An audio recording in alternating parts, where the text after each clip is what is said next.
고물 총을 고치면 키스해주겠다며 모두를 조롱하던 미군 여장교, 그 앞에 나타난 기지 청소부가 사실은 대한민국 전설의 707 특수부대원이었고 그녀의 입술에 키스를 퍼부어버리는 이야기입니다.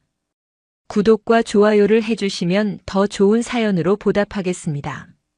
미국 노스캐롤라이나 주 페이에빌에 위치한 미 육군 최대 기지 포트 브래그. 짙은 녹색 군복의 물결과 훈련의 함성으로 늘 활기 넘치는 이곳에도 시간의 흐름이 멈춘 듯한 공간이 있었다. 기지 내 무기고 가장 깊숙한 곳, 최첨단 화기들 사이에서 잊힌 유물처럼 먼지만을 뒤집어 쓰고 있는 낡은 저격 소총 한 자루. 그 총의 이름은 바람의 눈물이었다. 육군 항공대 소속 아리아나 그레이스 대위는 오늘도 어김없이 그 낡은 총 앞에서 좌절을 맛보고 있었다. 칠흑같이 검은 머리카락을 단정하게 묶어 올린 그녀의 에메랄드빛 눈동자에는 지독한 무력감과 오기가 서려 있었다. 바람의 눈물은 그녀의 할아버지, 전설적인 지휘관이었던 로버트 그레이스 장군의 유품이자 반세기 전 이름 모를 동양의 장인이 혼을 담아 만들었다는 전설적인 무기였다. 하지만 지금 그녀의 눈앞에 있는 것은 전설이 아닌 생명을 잃은 차가운 고철 덩어리에 불과했다. 아직도 그 고물에 매달려 있나, 그레이스 대위. 등 뒤에서 들려오는 비아냥 섞인 목소리에 아리아나는 이를 악물었다. 기지 군수 참모인 마커스 스톤 대령이었다. 기름진 손으로 자신의 배를 문지르며 다가오는 그의 얼굴에는 경멸의 미소가 가득했다. 이건 단순한 고물이 아닙니다, 대령님. 역사가 담긴 물건입니다. 역사? 이건 그저 박물관에나 가야 할 낡은 장난감일 뿐이야. 자네 할아버지의 낡은 명예처럼 말이지. 스톤 대령의 말은 날카로운 비수가 되어 아리아나의 가슴에 박혔다. 그는 사사건건 그녀의 할아버지를 걸고 넘어지며 그녀의 자존심을 긁어댔다. 할아버지가 불의와 타협하지 않는 강직한 군인이었던 반면 스톤은 부패와 비리의 온상이라는 소문이 파다한 인물이었기에 두 사람의 악연은 기지 내에서 모르는 이가 없었다. 총은 생명과도 같아. 제대로 작동하지 않는 총은 죽은 거나 마찬가지지. 자네가 아무리 용을 써봤자 저 고철 덩어리는 다시 숨 쉬지 않아. 스톤 대령과 그의 옆에 있던 장교 몇 명이 조롱 섞인 웃음을 터뜨렸다. 그 웃음소리는 아리아나의 마지막 이성의 끈을 끊어버렸다. 분노로 얼굴이 붉게 달아오른 그녀는 바람의 눈물을 거칠게 집어들고 그들을 향해 돌아섰다. 좋습니다, 대령님. 그럼 내기하죠. 아리아나의 서슬 퍼런 기세에 스톤 대령의 웃음이 멎었다. 이 낡아빠진 총, 바람의 눈물을 그 누구라도 줬습니다. 처음 만들어졌을 때처럼 완벽하게 복원하는 사람이 나타난다면 아리아나는 잠시 숨을 골랐다. 그녀의 에메랄드빛 눈동자가 결연한 빛으로 타올랐다. 모두의 시선이 그녀의 입술에 집중되었다. 그녀는 경멸과 도발을 가득 담은 목소리로 조롱하듯 선언했다. 그게 이 기지의 장성이든 이등병이든 아니면 길바닥의 그 누구라도 상관없습니다. 그에게 내 모든 명예를 걸고 이 자리에서 직접 키스해주겠습니다. 순간 무기고 안에는 정적이 흘렀다. 스톤 대령의 얼굴에는 황당함과 흥미로움이 뒤섞인 표정이 떠올랐다. 이내 그는 더 큰 소리로 비웃음을 터뜨렸다. 그레이스 대위, 드디어 이성을 잃었군. 좋아, 그 약속, 여기 있는 모두가 증인이야. 하지만 그런 기적은 일어나지 않을걸. 저 고철 덩어리에 입 맞출 일은 영원히 없을 테니 말이야. 스톤 대령이 부하들을 이끌고 유유히 사라진 후에도 무기고 안의 장교들은 수군거리며 아리아나를 비웃었다. 그녀는 입술을 깨물며 치욕을 삼켰다. 홧김에 내뱉은 말이었지만 돌이킬 수 없었다. 자존심 강한 그녀에게 이보다 더한 굴욕은 없었다. 모두가 그녀의 어리석은 선언을 비웃으며 자리를 떴을 때 무기고 구석에서 묵묵히 바닥을 닦고 있던 한 남자가 있었다. 허름한 작업복을 입은 그는 존재감 없이 그림자처럼 움직였다. 그의 이름은 권도윤. 기지 내에서는 그저 말수적은 한국인 청소부로 알려진 남자였다. 도윤은 조용히 자신의 일을 하며 모든 상황을 지켜보고 있었다. 그의 무심한 듯한 눈빛이 잠시 아리아나가 내려놓은 바람의 눈물에 머물렀다. 총의 몸체에 새겨진 비단결 같은 다마스쿠스 강철의 무늬, 손때 묻은 호두나무 개머리판의 익숙한 곡선. 그의 뇌리 속 깊은 곳에 잠들어 있던 기억의 파편이 수면 위로 떠올랐다. 기름 냄새와 쇳가루 냄새가 가득했던 할아버지의 비밀 작업실.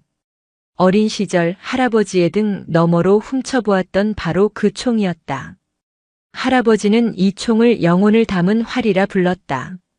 세상에 단 한 자루뿐인 만드는 이의 혼이 깃들어야만 완성된다는 전설의 총. 도윤은 걸레를 든 손을 멈췄다.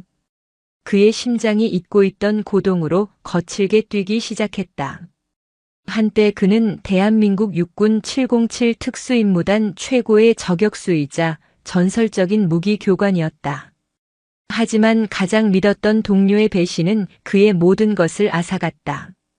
억울한 누명을 쓰고 군복을 벗어야 했고 가족의 원수에게 쫓겨 도망치듯 미국 땅을 밟았다. 과거를 숨긴 채 그는 먼지 쌓인 기지 구석에서 죽은 듯이 살아왔다. 하지만 오늘 저 낡은 총이 그의 죽어있던 심장을 다시 뛰게 했다. 저것은 단순한 총이 아니었다. 할아버지의 혼이었고 자신의 잃어버린 과거와 명예였다. 아리아나가 자포자기한 심정으로 돌아서려 할 때였다. 나지막하고 차분한 목소리가 그녀의 발걸음을 붙잡았다. 저 대위님. 아리아나는 고개를 돌렸다. 목소리의 주인공은 구석에서 청소를 하던 동양인 남자였다. 그녀는 미간을 찌푸렸다. 무슨 일이지? 권도윤은 들고 있던 걸레를 조용히 내려놓고 그녀에게 다가왔다.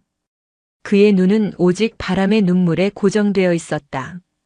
그의 눈빛은 더 이상 평범한 청소부의 것이 아니었다.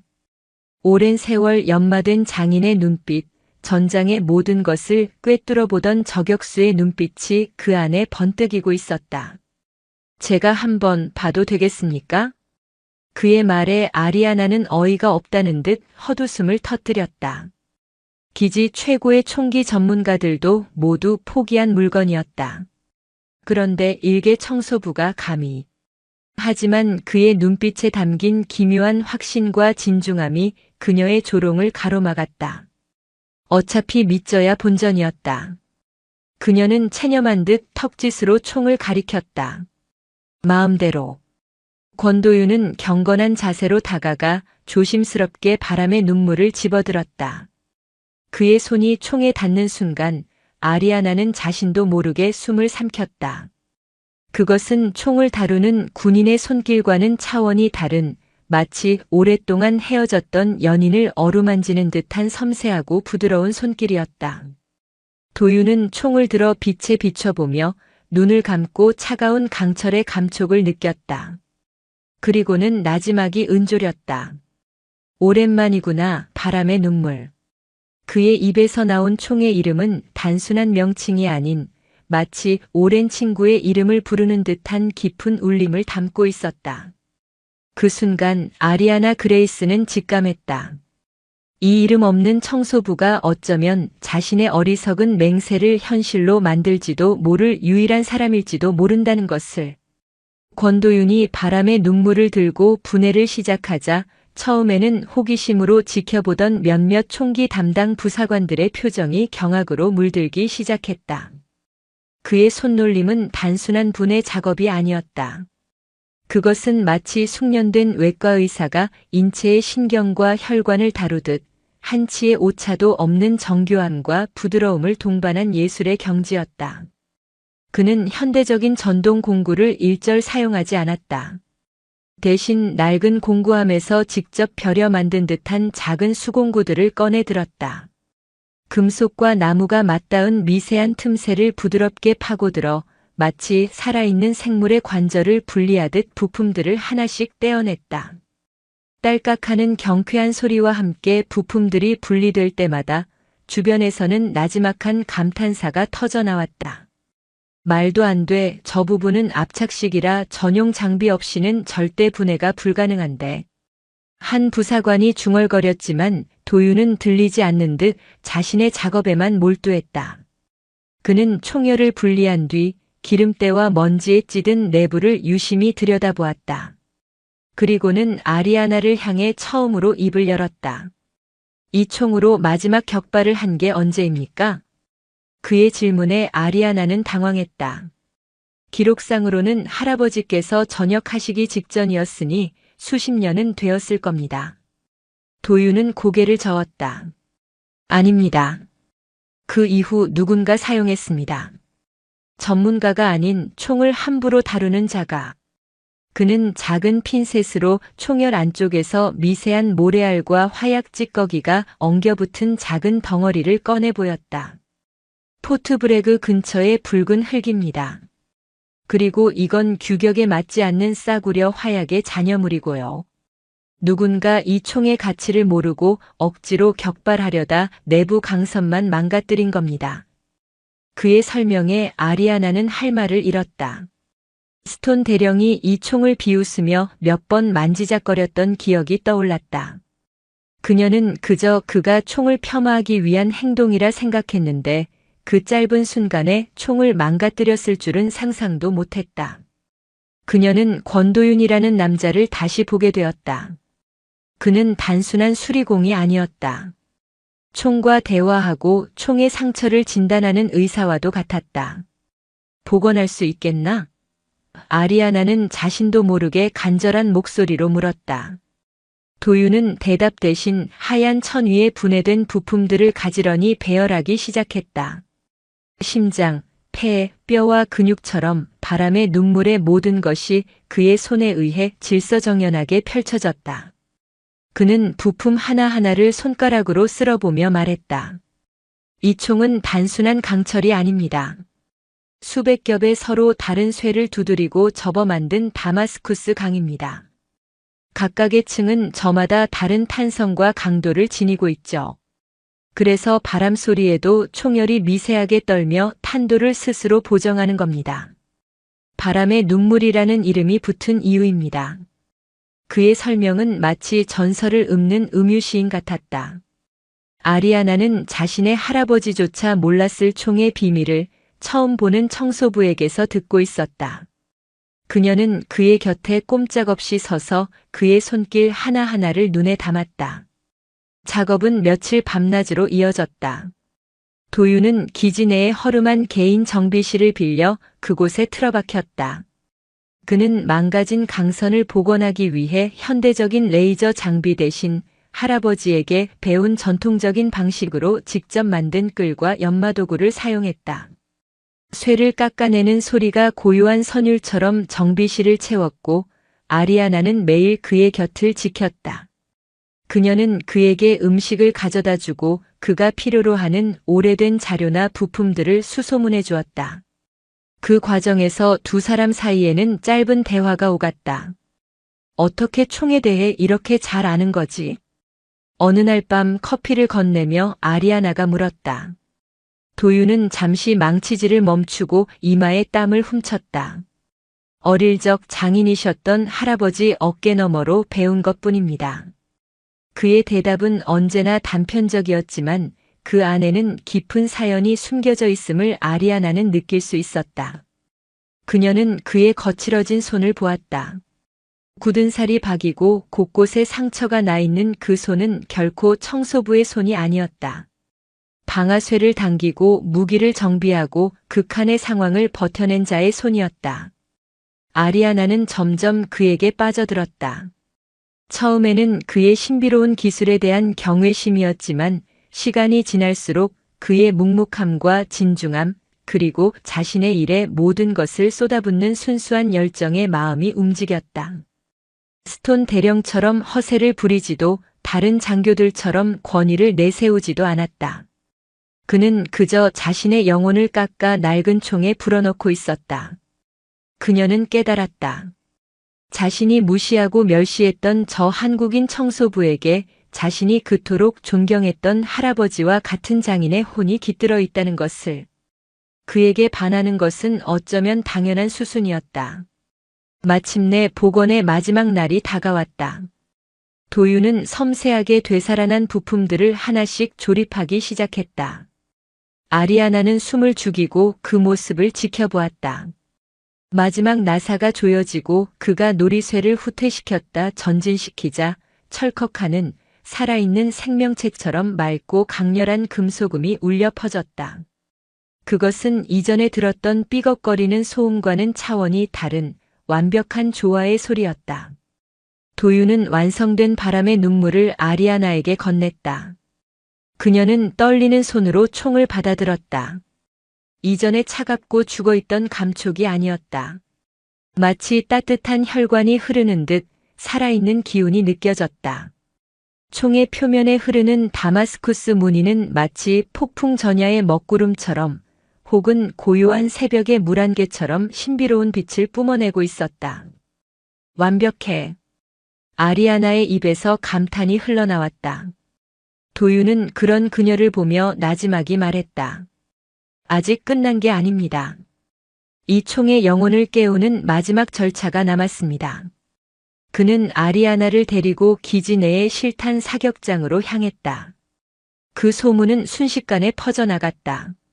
스톤 대령을 비롯한 많은 장교들이 청소부의 기적이 진짜인지 아니면 희대의 사기극인지 확인하기 위해 사격장으로 몰려들었다.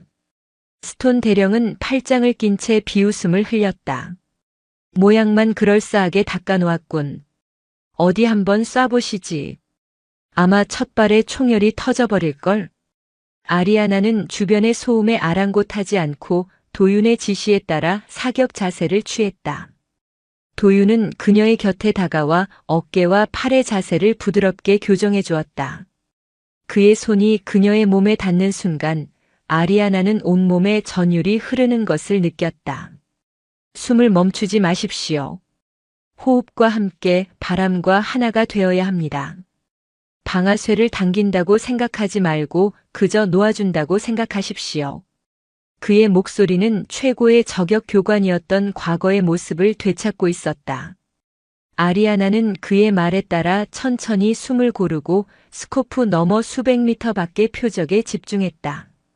탕! 고요를 깨고 바람의 눈물이 포효했다. 그것은 귀를 찢는 폭음이 아닌 깊은 울림을 지닌 명쾌한 격발음이었다. 총알은 바람을 가르는 날카로운 소리와 함께 날아갔고 잠시 후 표적의 정중앙에 정확히 박혔다. 모두의 입이 떡 벌어졌다. 스톤 대령의 얼굴은 굳어버렸다. 아리아나조차 자신의 실력이라고는 믿기지 않을 만큼 완벽한 격발이었다. 총은 반동조차 거의 느껴지지 않을 정도로 안정적이었다. 한 발 더 도윤이 조용히 말했다. 아리아나는 다시 한 발을 격발했다. 두 번째 총알은 첫 번째 총알이 뚫어놓은 구멍을 정확하게 다시 뚫고 지나갔다. 믿을 수 없는 광경에 사격장은 술렁이기 시작했다. 스톤 대령은 얼굴이 시뻘개져서 소리쳤다. 우연이야. 우연일 뿐이라고. 그때 도윤이 아리아나에게서 총을 넘겨받았다. 그는 어떤 조준 장비도 사용하지 않은 채 오직 맨눈으로 먼 곳의 표적을 응시했다. 그리고는 상상할 수 없는 속도로 5발을 연속으로 격발했다. 탕, 탕, 탕, 탕, 탕.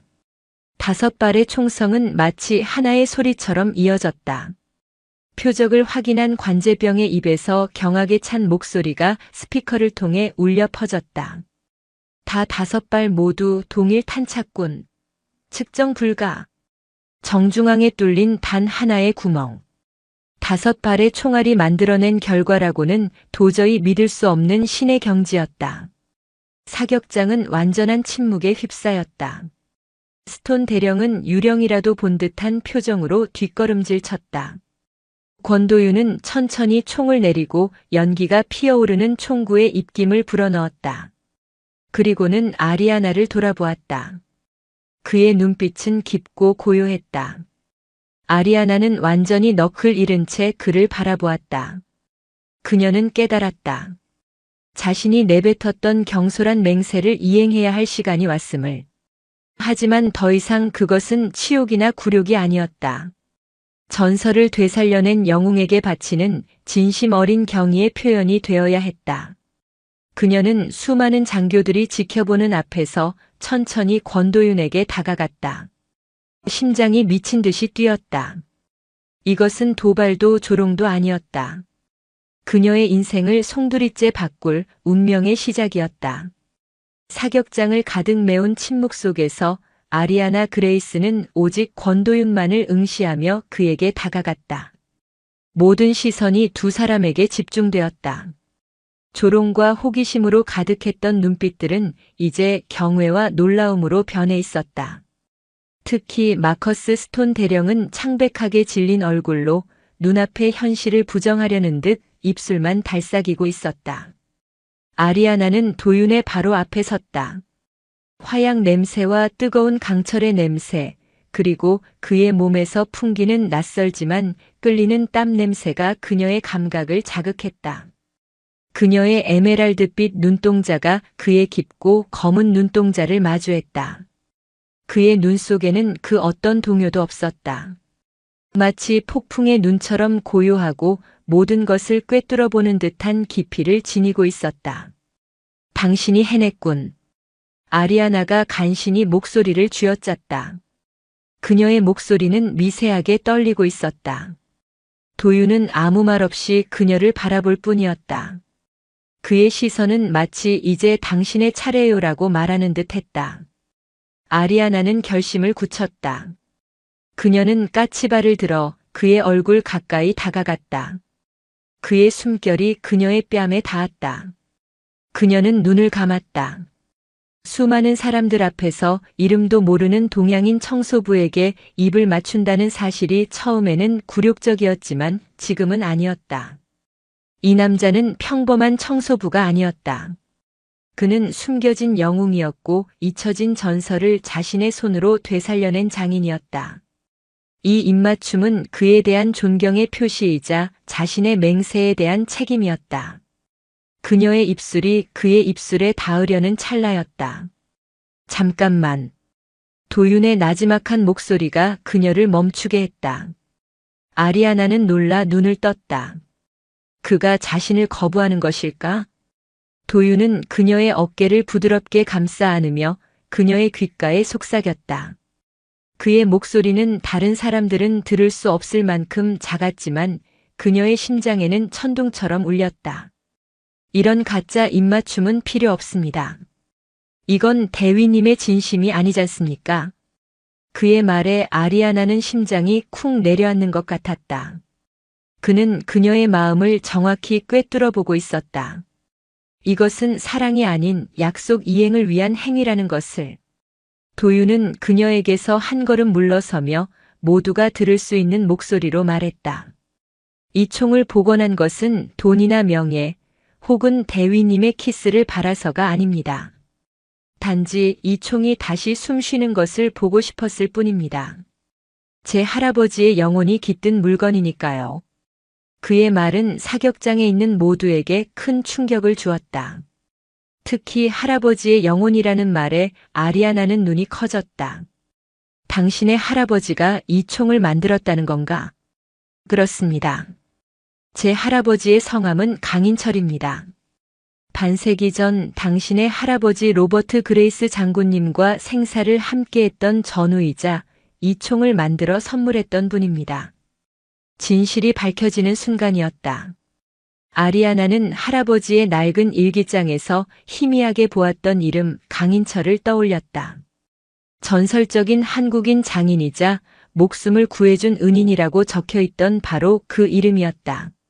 눈앞의 청소부가 바로 그 전설적인 장인의 손자라니. 모든 퍼즐 조각이 맞춰지는 기분이었다.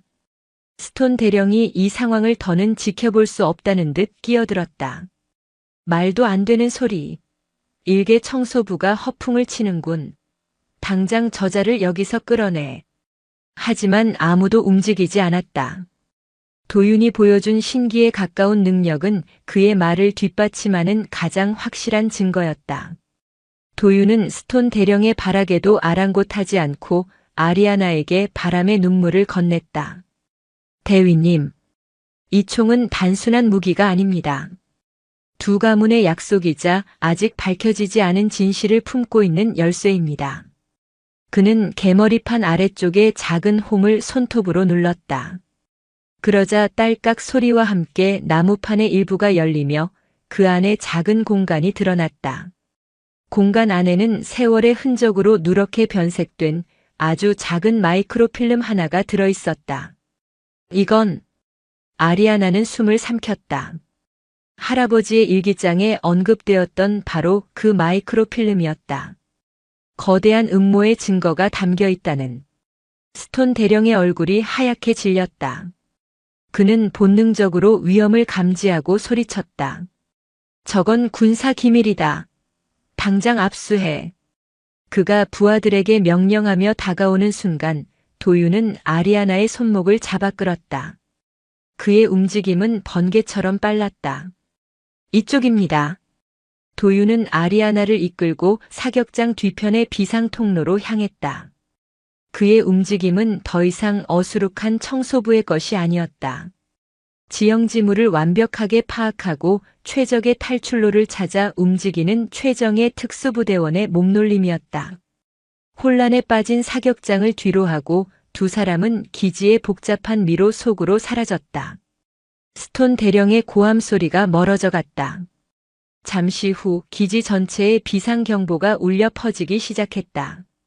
도윤은 아리아나를 데리고 인적이 드문 낡은 창고로 몸을 숨겼다. 거친 숨을 몰아쉬며 아리아나는 아직도 믿기지 않는 현실에 혼란스러워했다.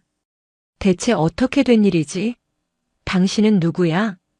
도윤은 어둠 속에서 그녀를 바라보았다. 그의 눈빛은 그 어느 때보다 진지했다. 저는 대한민국 육군 707 특수임무단 소속이었던 권도윤입니다. 작전 중 동료의 배신으로 모든 것을 잃고 가족의 원수인 자들을 피해 이곳까지 오게 되었습니다. 그의 충격적인 고백에 아리아나는 말을 잇지 못했다. 그녀가 무시했던 청소부는 사실 그녀와 같은, 아니 어쩌면 그 이상의 엘리트 군인이었던 것이다. 마이크로필름에는 뭐가 들어있지?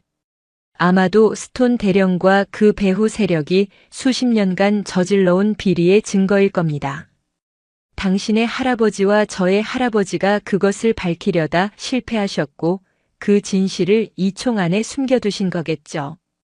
도윤은 창밖을 경계하며 말했다. 스톤 대령은 이제 우리를 제거하기 위해 모든 수단을 동원할 겁니다. 이 기지는 더 이상 안전하지 않습니다. 아리아나는 주먹을 꽉 쥐었다. 두려움보다 분노가 먼저 치밀어 올랐다. 할아버지의 명예를 더럽히고 자신을 조롱했던 스톤 대령의 추악한 진실. 그리고 그 진실의 열쇠를 쥔 남자 권도윤. 그녀의 운명은 이제 그와 완벽하게 엮여버렸다. 그녀는 권도윤을 바라보았다. 그는 이제 더 이상 청소부가 아닌 자신과 함께 거대한 적에 맞서 싸워야 할 유일한 동지였다. 내가 뭘 하면 되지? 그녀의 질문에 도윤은 잠시 그녀를 바라보다가 희미한 미소를 지었다. 신뢰가 담긴 미소였다. 우선 저 마이크로필름의 내용을 확인해야 합니다.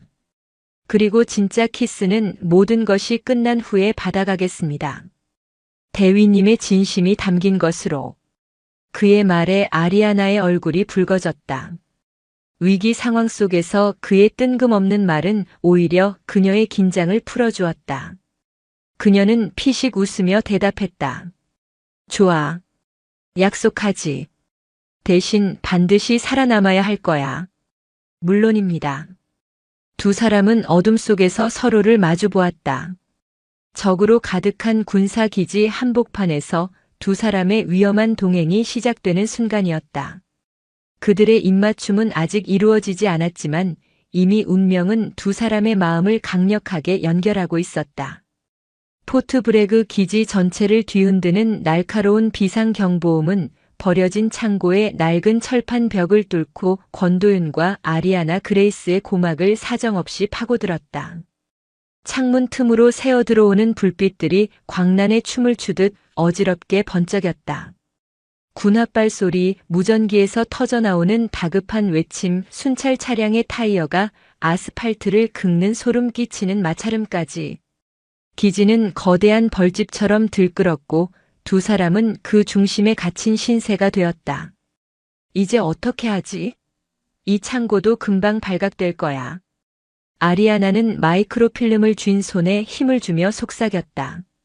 그녀의 목소리에는 이제껏 느껴보지 못했던 불안감이 서려 있었다. 엘리트 장교로서 언제나 상황을 통제하는 데 익숙했던 그녀였지만 지금은 거대한 음모의 한복판에 내던져진 사냥감에 불과했다.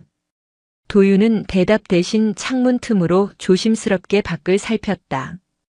그의 눈은 칠흑 같은 어둠 속에서도 빠르게 움직이는 군인들의 동선과 수색 패턴을 정확하게 읽어내고 있었다.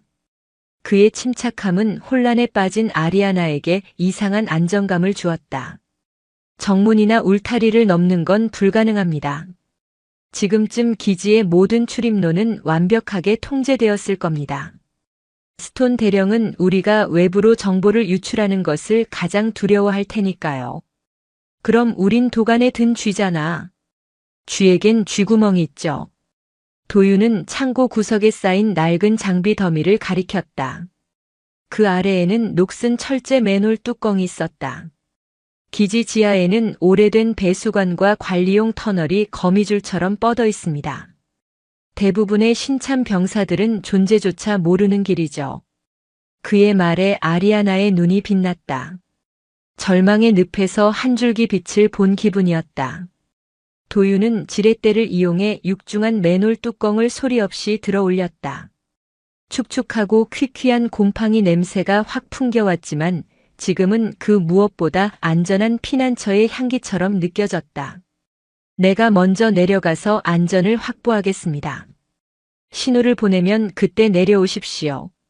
도윤은 한치의 망설임도 없이 어둠 속으로 몸을 던졌다. 잠시 후 그의 손전등 불빛이 아래에서 2번 깜빡였다. 아리아나는 망설이지 않고 그 뒤를 따랐다. 지하 터널은 예상보다 훨씬 좁고 복잡했다. 차가운 물이 발목까지 차올랐고 벽에서는 정체 모를 액체가 뚝뚝 떨어졌다. 어둠 속에서 들려오는 것이라곤 두 사람의 거친 숨소리와 흐르는 물소리뿐이었다. 얼마나 걸었을까? 앞서가던 도윤이 갑자기 손을 들어 아리아나를 멈춰 세웠다. 그는 손전등을 끄고 벽에 몸을 바짝 붙였다. 아리아나도 숨을 죽였다. 위쪽 환풍구를 통해 희미한 목소리가 들려왔다. 아직도 못 찾았나? 쥐새끼 2마리를 놓치다니. 스톤 대령의 격앙된 목소리였다. CCTV 기록상 분명히 이 근방에서 사라졌습니다. 혹시 지하 터널로? 그 곰팡내 나는 구멍까지 다 뒤져. 그 여자 장교와 청소부 놈 반드시 생포해. 무슨 수를 써서라도. 스톤 대령의 발소리가 멀어졌다. 아리아나는 안도의 한숨 대신 가슴을 짓누르는 압박감을 느꼈다. 스톤이 자신들을 생포하라고 명령한 것은 마이크로필름을 회수하고 조용히 처리하겠다는 의미였다. 그들의 목숨은 이제 바람 앞에 등불 신세였다. 계속 가야 합니다. 이곳도 안전하지 않습니다. 도윤의 목소리에 아리아나는 정신을 차리고 다시 발걸음을 옮겼다. 좁은 통로를 지날 때 그녀는 발을 헛디뎌 균형을 잃었다. 비명을 지를 뻔한 순간 도윤의 단단한 팔이 그녀의 허리를 강하게 감싸 안았다. 그의 품에 안긴 아리아나는 자신의 심장이 미친 듯이 요동치는 것을 느꼈다. 땀과 흙먼지 그리고 알 수 없는 그의 채취가 뒤섞여 그녀의 머리를 아찔하게 만들었다. 괜찮습니까? 괜찮아. 도윤은 그녀를 부축해 일으켜 세웠지만 두 사람 사이에는 이전과 다른 미묘한 기류가 흘렀다. 생사를 넘나드는 극한의 상황 속에서 두 사람의 육체적, 정신적 거리는 급격히 가까워지고 있었다. 어둠은 오히려 다른 감각들을 예민하게 만들었고 서로의 작은 숨소리, 체온 하나하나가 고스란히 전달되었다. 몇 시간의 사투 끝에 그들은 마침내 기지 외곽에 버려진 배수구로 빠져나오는 데 성공했다. 페이옙빌의 새벽 공기가 폐부 깊숙이 스며들었다. 두 사람은 흠뻑 젖은 생쥐꼴이었지만 일단 지옥 같은 기지를 벗어났다는 사실에 안도했다. 이제 어디로 가지? 아리아나가 물었다. 마이크로필름을 확인할 곳이 필요합니다. 그리고 우리를 도와줄 사람도요. 도윤은 잠시 고민하더니 결심한 듯 말했다. 이곳에서 조금 떨어진 곳에 낡은 전당포가 하나 있습니다. 주인이 저와 인연이 있는 분입니다. 두 사람은 추격대를 피하기 위해 큰 길을 버리고 뒷골목을 따라 움직였다. 도윤의 안내에 따라 도착한 곳은 올드 솔저라는 간판을 내건 금방이라도 쓰러질 듯한 낡은 전당포였다. 도윤이 약속된 신호로 문을 두드리자 육중한 철문이 삐걱거리며 열렸다. 그들을 맞이한 것은 백발이 성성하고 한쪽 눈에 안대를 한 산전수전 다 겪은 노병의 얼굴을 한 노인이었다. 이런 권서방 아닌가. 이런 꼴은 또 처음 보는군. 옆에 아가씨는 누구고? 오랜만입니다, 벤 영감님. 사정이 좀 급하게 됐습니다. 벤은 전직 미 육군 정보부 소속의 베테랑으로 과거 한국에서 복무할 당시 도윤의 할아버지에게 큰 신세를 진 적이 있었다. 그는 두말 없이 두 사람을 가게 안쪽의 비밀스러운 공간으로 안내했다. 그곳에는 낡았지만 여전히 작동하는 각종 정보 분석 장비들이 가득했다. 스톤 대령이라 그 하이에나 같은 놈이 기어이 사고를 쳤군. 자초지종을 들은 벤은 혀를 차며 마이크로필름을 받아들었다. 그는 능숙한 솜씨로 필름을 확대 판독기에 넣고 작동시켰다. 낡은 스크린 위로 수십 년의 세월을 뛰어넘은 진실의 편린들이 하나씩 떠오르기 시작했다. 가장 먼저 나타난 것은 빛바랜 흑백 사진이었다. 젊은 시절에 로버트 그레이스 장군과 강인철 옹이 전쟁터 한가운데서 어깨동무를 하고 환하게 웃고 있는 모습이었다. 사진 속 그들의 눈빛은 정의와 신념으로 가득 차 있었다. 아리아나는 처음 보는 할아버지의 젊은 시절 모습에 가슴이 뭉클해졌다. 이어서 나타난 것은 암호와 기호로 가득한 문서들이었다. 그리고 그 문서들 사이에서 아리아나와 도윤은 숨을 삼킬 수밖에 없는 이름을 발견했다. 작전명 검은 외가리. 그 아래에는 포트 브레그를 중심으로 한 군수 물자 횡령 및 밀매 네트워크의 상세한 구조도가 그려져 있었다. 그리고 그 네트워크의 핵심 책임자로 당시 젊은 장교였던 마커스 스톤의 이름이 선명하게 적혀 있었다. 이럴 수가. 아리아나는 경악했다. 스톤의 비리는 그녀가 상상했던 것보다 훨씬 더 깊고 오래된 것이었다.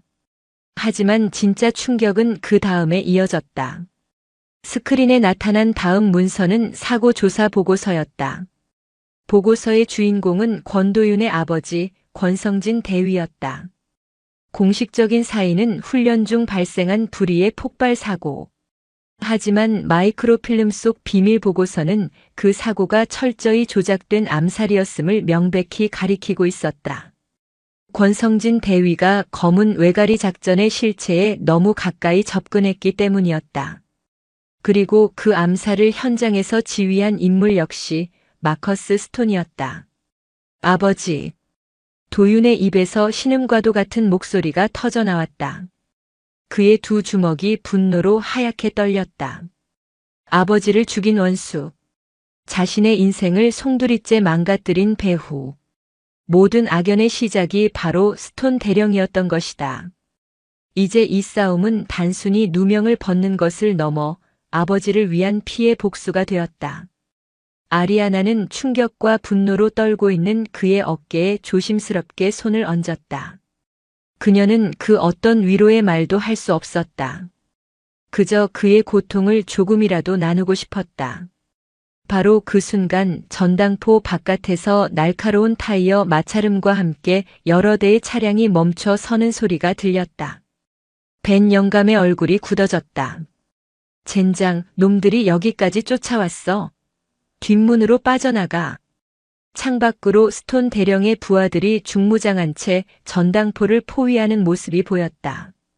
그들은 완벽하게 갇혔다. 스크린에는 여전히 마이크로필름의 마지막 정보가 비치고 있었다. 그것은 낡은 군용 지도였다. 그리고 그 지도 위에 붉은색으로 표시된 한 지점. 제7훈련구역의 침묵의 산.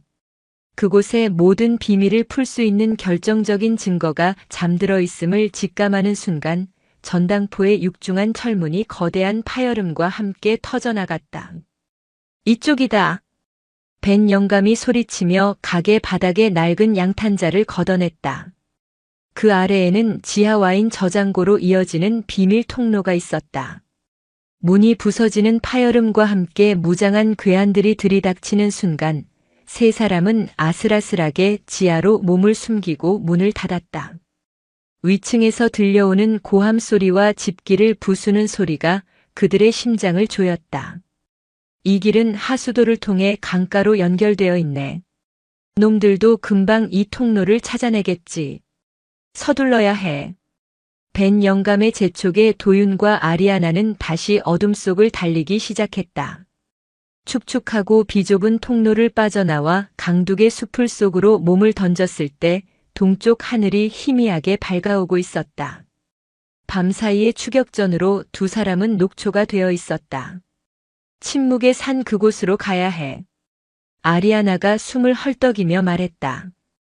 지도에 표시된 그곳에 검은 외가리 작전의 심장부가 숨겨져 있을 것이 분명했다. 벤 영감은 낡은 트럭을 마련해주며 그들에게 마지막 조언을 건넸다. 침묵의 산은 수십 년 전에 폐쇄된 독가스 훈련 구역이야. 지금은 출입이 엄격하게 통제되어 있지. 정면으로 접근하는 건 자살행위야. 놈들도 분명 그곳에서 우리를 기다리고 있을 거다. 방법이 있습니다. 도윤이 결연한 목소리로 말했다. 놈들이 예상하지 못하는 길로 가면 됩니다. 그의 계획은 대담하기 짝이 없었다. 침묵의 산은 깎아지른 듯한 절벽과 험준한 산악 지형으로 둘러싸여 있었다. 스톤의 부대도 그쪽으로는 접근이 불가능하다고 판단하고 유일한 진입로에 병력을 집중할 것이었다. 도윤은 바로 그 불가능하다는 절벽을 타고 넘어 적의 심장부로 직접 침투하겠다는 것이었다. 미쳤어. 그건 전문 산악인도 장비 없이는 불가능한 일이야. 아리아나가 반대했지만 도윤의 눈은 흔들리지 않았다. 저는 707에서 대테러 작전뿐만 아니라 산악 침투 훈련도 받았습니다. 그리고 대위님은 육군 항공대 소속입니다. 지형을 읽는 능력은 누구보다 뛰어날 겁니다. 우리가 서로를 믿는다면 불가능하지 않습니다. 그의 신뢰가 담긴 눈빛에 아리아나는 더 이상 반박할 수 없었다. 그녀는 깨달았다. 이 남자와 함께라면 불가능해 보이는 일도 가능하게 만들 수 있을 것 같다는 기묘한 믿음이 생겨나고 있었다. 낡은 트럭을 타고 훈련 구역 외곽에 도착한 두 사람은 해가 지기를 기다려 어둠을 틈타 움직이기 시작했다. 달빛조차 없는 캄캄한 밤, 그들은 험준한 산길을 올랐다. 도윤은 짐승처럼 예민한 감각으로 주변을 경계하며 길을 열었고 아리아나는 지도를 읽고 가장 효율적인 경로를 찾아내며 그의 뒤를 따랐다. 그 과정은 단순한 산행이 아니었다. 서로의 생존을 위한 완벽한 협력이었다. 가파른 경사에서 도윤이 앞에서 끌어주고 아리아나가 뒤에서 밀어주었다. 날카로운 바위에 아리아나의 팔이 긁혀 피가 나자 도윤은 말없이 자신의 셔츠를 찢어 상처를 감싸주었다. 그의 거칠지만 섬세한 손길에 아리아나의 심장은 또다시 속절없이 뛰었다. 왜 나를 이렇게까지 도와주는 거지? 잠시 숨을 돌리기 위해 바위 틈에 기댔을 때 아리아나가 물었다. 도윤은 타오르는 모닥불 대신 멀리 보이는 도시의 불빛을 응시하며 나지막이 대답했다. 이 싸움은 더 이상 나 혼자만의 복수가 아닙니다. 당신 할아버지의 명예, 그리고 바람의 눈물에 깃든 우리 할아버지의 영혼을 위한 싸움이기도 합니다. 그리고 그는 잠시 말을 멈추고 어둠 속에서 아리아나의 눈을 바라보았다. 당신을 위험에 빠뜨린 건 나니까. 아니, 이건 나의 선택이야. 아리아나는 단호하게 말했다. 스톤 대령은 그레이스 가문의 명예에 먹칠을 했어. 군인의 긍지를 짓밟았고. 이건 우리 모두의 싸움이야. 두 사람 사이에는 깊은 정적과 함께 끈끈한 유대감이 흘렀다. 함께 죽음의 문턱을 넘나들며 그들은 단순한 동지를 넘어 서로의 목숨을 맡길 수 있는 유일한 존재가 되어가고 있었다. 도윤은 처음으로 자신의 과거에 대해 조금 더 깊은 이야기를 털어놓았다.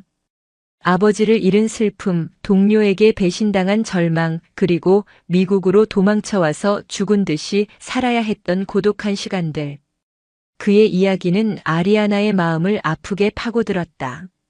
그녀는 스톤 대령을 향한 분노와 함께 눈앞의 남자를 지켜주고 싶다는 강렬한 감정에 휩싸였다.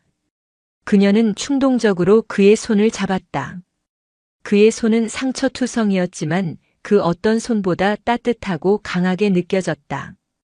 우리가 이 모든 걸 끝내고 살아남는다면 그녀는 어렵게 입을 열었다.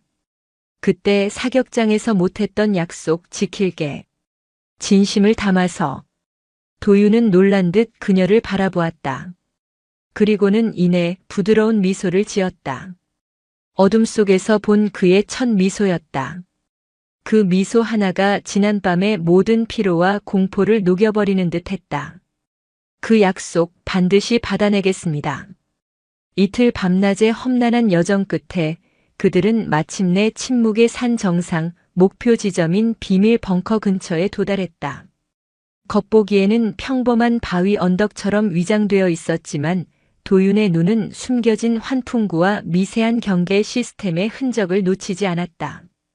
놈들이 안에 있어. 바람을 타고 희미한 발전기 소음과 사람의 목소리가 들려왔다. 그들은 벙커로 들어가는 유일한 입구인 육중한 강철 문을 발견했다. 하지만 그곳은 중무장한 경비 병력에 의해 삼엄하게 지켜지고 있었다. 어떻게 들어가지? 아리아나의 물음에 도윤은 벙커의 설계도를 머릿속에 그리듯 주변 지형을 훑어보았다. 그리고는 벙커 뒤편에 깎아지른 절벽 위 낡은 환기구를 가리켰다. 저곳으로 들어간다. 그것은 자살행위나 다름없었다. 수십 미터 높이의 절벽에 매달려 좁디 좁은 환기구로 침투하는 것은 인간의 능력을 벗어난 일처럼 보였다. 하지만 도윤에게는 망설임이 없었다. 그들은 밧줄도 아무런 장비도 없었다. 오직 서로의 몸과 신뢰만이 유일한 장비였다. 도윤은 먼저 절벽을 타기 시작했다. 그의 움직임은 마치 바위에 붙어 사는 파충류처럼 유연하고 거침이 없었다. 그는 아슬아슬하게 손과 발을 디딜 곳을 찾아내며 위로 올라갔고 아리아나는 그의 지시에 따라 바로 뒤를 따랐다. 한순간의 실수가 곧 죽음으로 이어지는 극한의 상황. 아리아나는 오직 눈앞의 도윤의 등과 그녀의 손을 잡아주는 그의 단단한 손만을 믿고 나아갔다. 마침내 지옥 같은 수직 암벽 등반 끝에 두 사람은 낡은 환기구 덮개 앞에 도달했다. 도윤은 소리 없이 덮개를 제거하고 칠흑 같은 어둠이 입을 벌리고 있는 좁은 통로 안을 들여다보았다. 그 아래 거대한 음모의 심장부에서 진실의 메아리가 그들을 기다리고 있었다. 환기구 통로는 예상보다 훨씬 길고 복잡했다. 먼지와 녹슨 쇠냄새가 코를 찔렀고 한 사람이 겨우 지나갈 수 있을 만큼 비좁았다. 도윤이 앞장서서 어둠을 헤쳐나갔고 아리아나는 그의 바로 뒤에서 숨을 죽인 채 따랐다. 아래쪽에서는 놈들의 대화 소리와 서류 넘기는 소리, 무전기 소음 등이 희미하게 들려왔다. 그들은 지금 호랑이 굴의 가장 깊숙한 곳으로 제 발로 들어온 셈이었다. 도윤은 한 지점에서 움직임을 멈추고 아래를 향한 격자 철망 덮개 틈으로 내부를 살폈다. 그들의 바로 아래는 벙커의 중앙 통제실이었다. 벽면을 가득 채운 거대한 지도와 모니터들, 그리고 그 앞에서 분주하게 움직이는 사람들. 그리고 그 중심에는 시가를 문 채 의자에 거만하게 앉아있는 마커스 스톤 대령이 있었다. 프로메테우스 리스트의 전송은 예정대로 진행되고 있나? 스톤의 목소리가 환풍구를 타고 선명하게 울렸다. 아리아나는 도윤과 눈빛을 교환했다. 프로메테우스 리스트. 그것이 바로 그들이 찾던 결정적인 증거의 이름일 터였다. 예, 대령님. 암호화 작업은 거의 끝났고 곧 남미 카르텔 쪽으로 전송될 예정입니다. 부하의 보고에 스톤은 만족스러운 듯 연기를 내뿜었다. 그들의 대화를 통해 아리아나와 도윤은 이 음모가 단순히 군수물자를 빼돌리는 수준이 아님을 깨달았다. 프로메테우스 리스트는 지난 수십 년간 스톤의 조직이 한미 양국의 부패한 고위 인사들과 결탁하여 마약 밀매, 불법 무기 거래, 심지어 정치 공작까지 자행한 모든 범죄의 기록이었다. 그것은 미국과 한국의 안보를 뿌리부터 뒤흔들 수 있는 가공할 판도라의 상자였다. 그레이스 장군의 손녀와 그 한국놈은 어떻게 됐나? 아직 흔적을 찾지 못했습니다. 하지만 페이앳빌 전체를 봉쇄했으니 곧 꼬리가 잡힐 겁니다. 멍청한 놈들. 그깟 쥐새끼 2마리 처리 못해서 이를 그르칠 셈인가. 리스트 전송이 완료되는 즉시 흔적도 없이 없애버려. 스톤의 살기 어린 명령에 아리아나는 온몸에 소름이 돋았다. 바로 그때 도윤이 그녀의 어깨를 가볍게 두드리며 손짓했다. 그는 통제실 반대편 비교적 경비가 허술한 서버실 쪽을 가리켰다. 프로메테우스 리스트는 분명 저곳에 있을 터였다. 두 사람은 소리 없이 환풍구를 따라 이동해 서버실 바로 위 지점에 도달했다. 도윤은 허리띠에서 직접 만든 작은 갈고리와 케이블을 꺼냈다. 특수부대 시절 사용하던 침투 장비였다. 그는 아리아나에게 속삭였다. 내가 먼저 내려가 경비병을 처리하고 신호를 보내겠습니다. 1분. 그 안에 모든 것을 끝내야 합니다. 아리아나는 고개를 끄덕였다. 그녀의 심장은 금방이라도 터질 듯이 뛰었지만 두려움은 없었다. 도윤에 대한 절대적인 신뢰가 그녀를 지탱하고 있었다. 도윤은 격자 덮개를 조용히 드러낸 뒤 그림자처럼 소리 없이 아래로 뛰어내렸다. 서버실을 지키던 경비병은 인기척을 느끼고 돌아보기도 전에 도윤의 강력한 수에 목덜미를 가격당하고 소리 없이 쓰러졌다. 도윤은 재빨리 손짓했고 아리아나도 그의 도움을 받아 서버실 바닥에 내려섰다. 수십 개의 서버가 낮은 소음을 내며 돌아가고 있는 서버실 중앙, 프로메테우스라는 라벨이 붙은 독립된 서버가 있었다. 아리아나는 자신의 군용 인식표 뒤에 숨겨진 비상용 데이터 해킹 툴을 꺼내 재빨리 서버에 연결했다. 그녀가 암호화된 파일을 다운로드하는 동안 도윤은 문 밖을 경계하며 그녀를 지켰다. 다운로드 진행률을 나타내는 막대가 거북이처럼 느리게 올라가는 동안 시간은 영원처럼 느껴졌다. 10초, 20초, 30초. 바로 그때 통제실에서 경보음이 울렸다. 서버실의 비인가 접근. 경비조는 즉시 출동하라. 경비병의 상태를 확인하러 온 누군가가 상황을 파악한 것이었다. 문 밖에서 여러 명의 군합발 소리가 다급하게 들려왔다. 젠장, 거의 다 됐는데. 아리아나가 초조하게 외쳤다. 시간 없습니다. 지금 뽑으십시오. 도윤이 외치며 그녀를 재촉했다. 아리아나는 95%에서 멈춘 다운로드를 아쉽게 중단하고 USB를 뽑아들었다. 바로 그 순간 서버실 문이 부서지듯 열리며 중무장한 스톤의 부하들이 들이닥쳤다. 꼼짝 마라. 사방에서 총구가 그들을 향했다. 절체절명의 순간 도윤은 서버 하나를 강하게 밀어 넘어뜨렸다. 육중한 서버가 도미노처럼 쓰러지며 요란한 소음과 스파크를 일으켰고 그 틈을 이용해 도윤은 아리아나의 손을 잡고 방구석으로 몸을 던졌다. 탕! 타타탕! 서버실은 순식간에 아수라장으로 변했다. 총알이 서버와 벽에 부딪히며 불꽃을 튀겼다. 도윤은 쓰러진 경비병의 권총을 빼앗아 응사하며 아리아나를 엄호했다. 그의 사격술은 신기에 가까웠다. 최소한의 움직임으로 적의 급소를 정확히 노렸다. 하지만 적의 수는 너무 많았고 그들에게는 퇴로가 없었다. 그때 스톤 대령이 직접 모습을 드러냈다. 그의 얼굴에는 분노와 함께 잔인한 미소가 걸려 있었다. 꼴이 말이 아니군, 그레이스 대위. 그리고 권도윤. 내 놈 아비처럼 어리석게 진실을 파헤치려 하더니 결국 똑같은 종말을 맞게 됐구나. 스톤의 말에 도윤의 눈이 이글거렸다. 내 놈이 우리 아버지를. 그래, 내가 죽였다. 너무 많이 알았거든. 그리고 내 놈이 군대에서 쫓겨나게 된 것도 내가 심어둔 내 동료 놈의 작품이었지. 내 놈의 인생은 처음부터 내 손바닥 안에서 놀아난 거야. 모든 진실이 밝혀지는 순간 도윤의 분노는 극에 달했다. 스톤이 도발하듯 총을 들어 아리아나를 겨누는 순간 도윤은 이성을 잃고 그에게 달려들었다. 하지만 그것은 스톤이 파놓은 함정이었다. 도윤이 달려드는 순간 옆에 숨어있던 병사가 개머리판으로 그의 옆구리를 강타했다. 크억! 도윤이 고통 속에 쓰러졌다. 스톤은 그의 머리를 군홧발로 짓밟으며 비웃었다. 이제 끝이다. 스톤이 도윤에게 총구를 겨누었다. 아리아나는 절망적인 비명을 질렀다. 모든 것이 끝났다고 생각한 바로 그 순간이었다. 아리아나는 마지막 발악처럼 자신의 군복 소매 안에 숨겨두었던 소형 비상 무전기를 꺼내들었다. 그것은 일반 통신망을 거치지 않고 육군 중앙감찰부의 최고 위급 라인으로 직접 연결되는 최후의 수단이었다.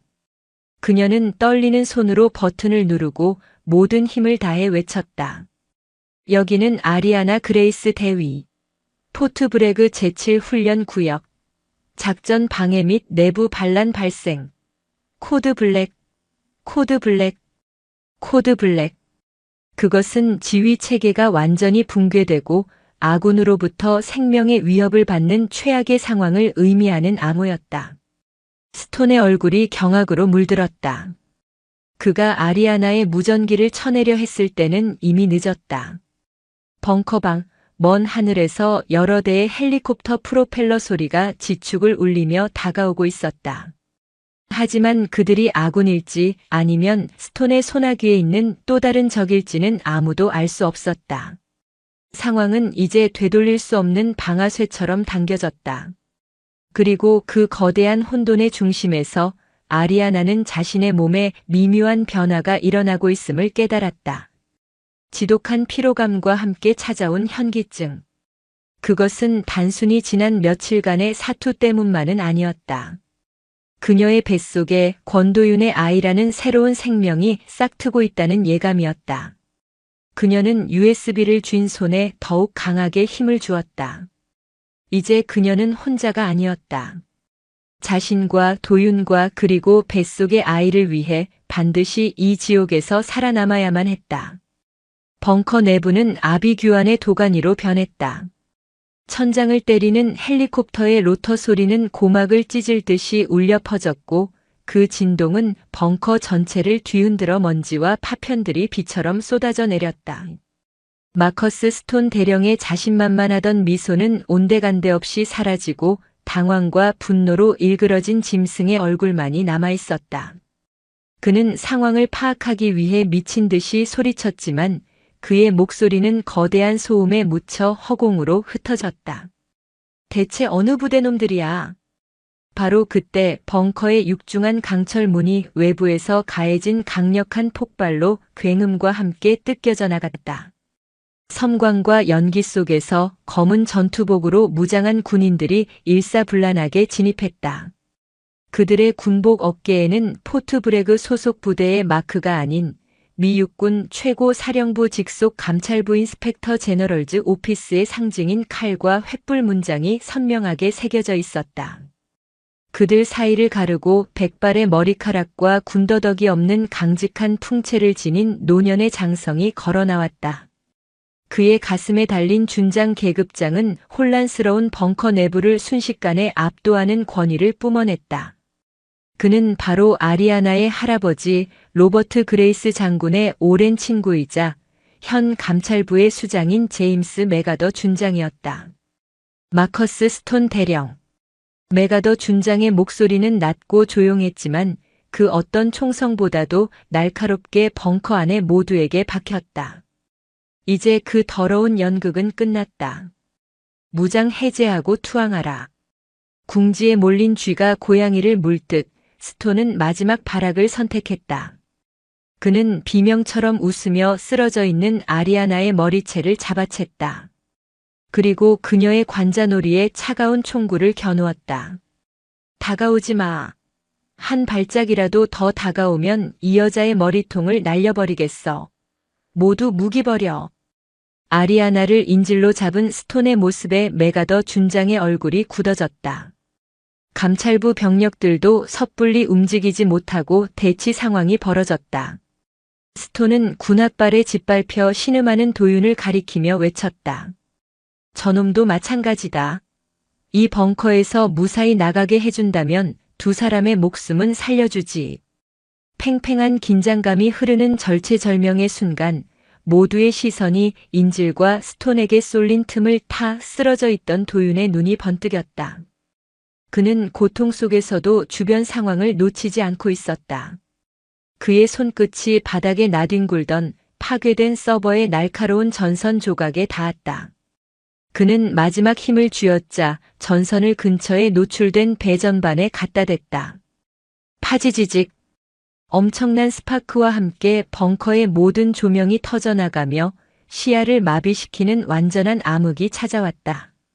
비명과 고함이 뒤섞인 혼란 속에서 도윤은 그 찰나의 순간을 놓치지 않았다. 그는 자신을 짓누르던 병사의 발목을 낚아채 넘어뜨리고 전광석화처럼 몸을 날려 스톤의 손목을 꺾었다. 크악! 스톤의 손에서 총이 떨어져 나갔다.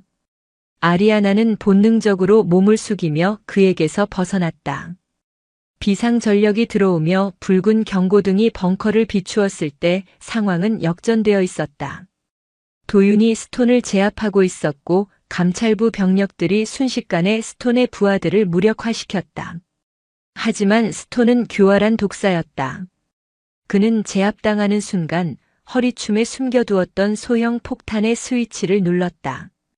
벙커 한쪽 벽에서 강력한 폭발이 일어나며 비밀 통로가 모습을 드러냈다. 이걸로 끝이라고 생각하지 마라.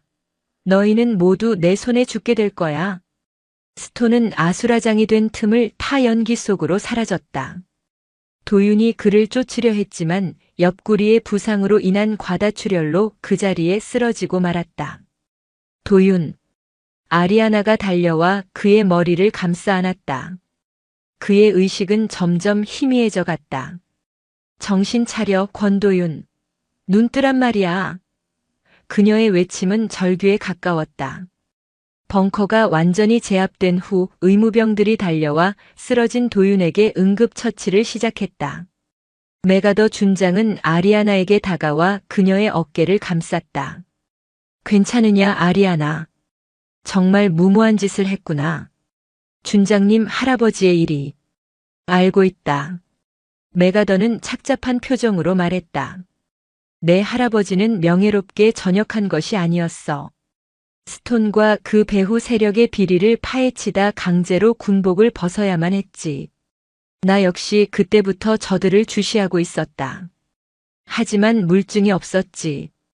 내가 보낸 코드 블랙이 우리가 움직일 수 있는 유일한 신호탄이었다. 아리아나는 품속에서 피와 먼지로 더러워진 USB를 꺼내 그에게 건넸다. 여기 프로메테우스 리스트가 있습니다. 완전하진 않지만 분명 시작점이 될 겁니다. 맥아더는 USB를 소중하게 받아들었다. 이것은 단순한 데이터가 아니라 수십 년간 군을 좀먹어온 거대한 악을 뿌리 뽑을 수 있는 희망의 불씨였다. 기지 내 병원으로 후송되는 내내 아리아나는 의식불명 상태인 도윤의 손을 놓지 않았다. 의무 헬기의 소음 속에서 그녀는 자신의 몸에 느껴지는 이상 징후의 정체를 확신하게 되었다. 그것은 단순한 피로가 아니었다. 새로운 생명의 고동이었다. 자신의 뱃속에 자신과 이 남자의 아이가 자라고 있었다. 그녀는 눈물을 흘렸다. 절망과 공포의 눈물이 아니었다. 무슨 수를 써서라도 살아남아 이 아이에게 부끄럽지 않은 세상을 물려주어야 한다는 결의의 눈물이었다. 그녀는 의식을 잃은 도윤의 귓가에 속삭였다. 돌아와, 권도윤. 당신에겐 이제 지켜야 할 게 하나 더 생겼으니까. 당신 아빠가 될 거란 말이야.